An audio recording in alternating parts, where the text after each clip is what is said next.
in because of the crisis that we encounter, lalo na sa health crisis, I am very sad of what is happening. That is why, ito, ang ginawa ko, nasa balay ako, nagpalit ko biskwit. Ano? O kaning biskwit, makakaon na kuan ni kong nilamay. Nabitong na kuan, nga matay siyang parinte.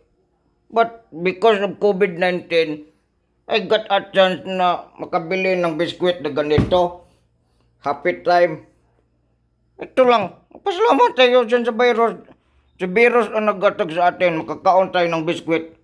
Hindi tayo makabili ng ganito. Lalo na pag walang quarantine. Saka madami kami. Nagpalit kami ng Energen. Yung mama ko, never magbili ng Energen ng ganito kalaki.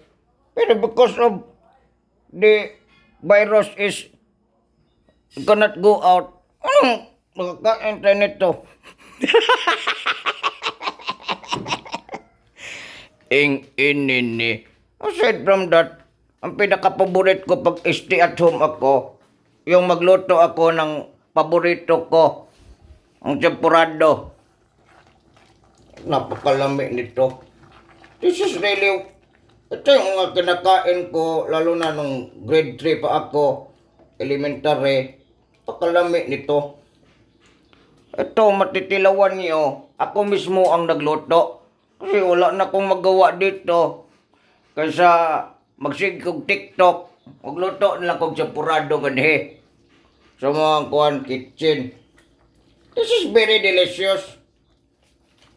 Tsaka nagbukal-bukal pa. Matitikman ko ito ngayon. Napakalami talaga nito. Napakasimple lang. Kumot-kumot lang na kung kanon dito nga katong kuhan ganin na nasa rice cooker. Gikamang-kamangan to butiki. Ako lang pong gikumot-kumot. And I remember, nabili pala ako sa bangkiruhan doon kay Dali na champurado yung kukuha. That's the reason why yung kanon, yung tinughog na hibilin, pag Pilipino ka, never talagang hindi matapon ang mga pagkaon. Therefore, ang ginawa ko, gichampurado na ko. Kaya naman mabalaan nga, gilampur na sa butiki itong among muang rice cooker. Ing-inin ni. Ano ba ninyo? Mga kaning champurado.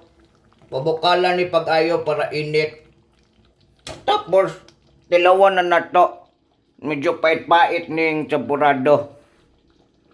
Agay, kainit.